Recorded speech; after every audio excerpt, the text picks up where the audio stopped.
Hey guys, so what we're going to do is we're going to move from the Gilded Age into the Progressive Era. And the first thing that we need to do is we need to define what are progressives. Because, they're going to be super mainstream for the entire beginning of the 20th century. So a progressive from the early 1900s is probably going to look different from someone who labels themselves a progressive today, though they are related in some of their general philosophies. I would just say that a progressive from the early 20th century is like the great granddaddy or great grandmama of the progressive now. So, was a progressive associated with one of the major political parties? No, because progressives were in both major political parties. You had progressive Democrats, you had progressive Republicans. For example, in the progressive era, when you have three different presidents, the first is named Theodore Roosevelt, and he is going to be a Republican and a giant progressive. The last progressive era president is Woodrow Wilson, Democrat, giant progressive. Now, these two men did not always like each other. In fact, I think it's fair to say they really disliked each other, and they disagreed all the time on various policies. But yet, they were both progressives. So, what did a progressive believe? Progressives in general believe that industrialization created some problems in society that needed to be addressed. So, industrialization does do some wonderful things. At the turn of the century, our GDP is one of the highest in the world. So, industrialization made the US a much wealthier country. Now, that does not mean you would be impressed if you could time travel.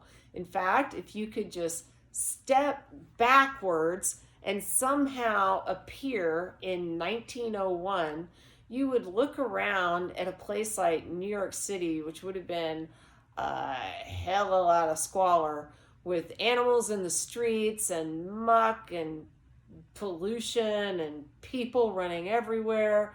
And you would have been like, where's my smartphone? And where's the toilet?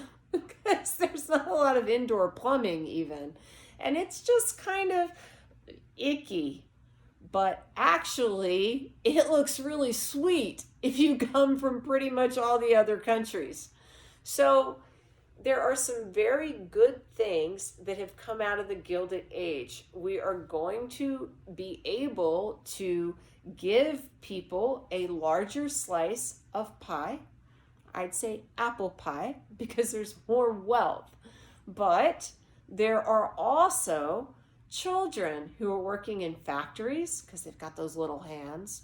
And there are also immigrants who are being stuffed into tenement housing where tuberculosis will rip through them.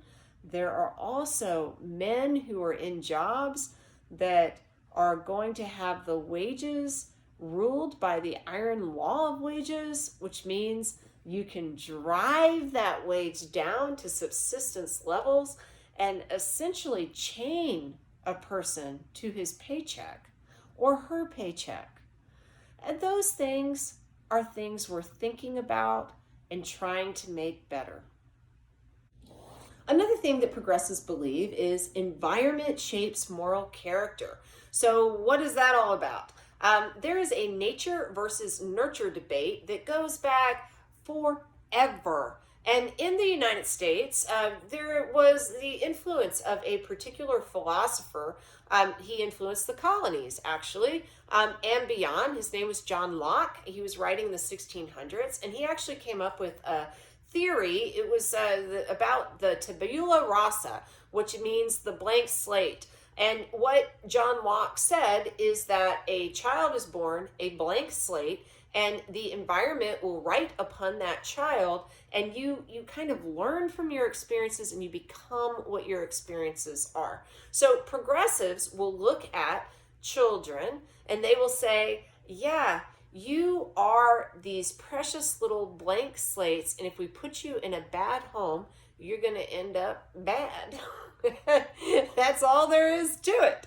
So this was kind of one of the reasons that some of the progressives are engaged in the settlement house movement.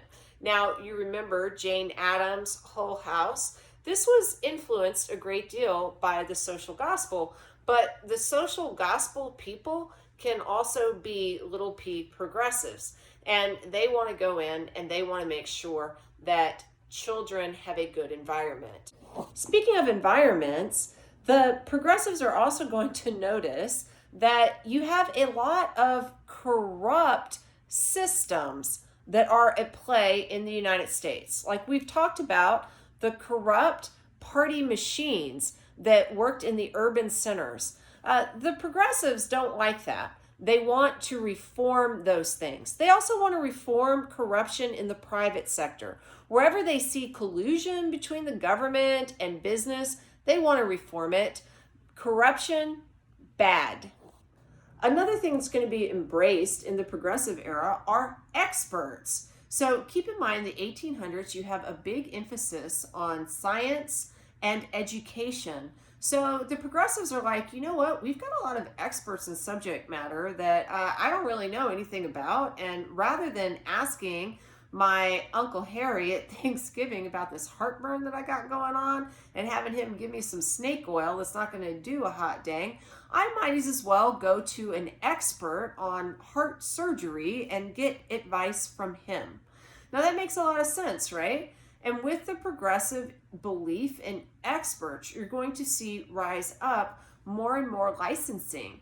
And, that's fair enough. If I ever go and get some heart surgery done, I'm going to walk into my heart surgeon's office and I'm going to expect to see a diploma from whatever great heart surgery school there is, be it Harvard Medical, Duke Medical, maybe UT. UT has a medical school now in Austin. So something like that. I want to know what it is that makes you capable of doing heart surgery on me. Finally, progressives think that government can be and should be a tool used to address some of these issues. And that means that government is going to grow during the progressive era.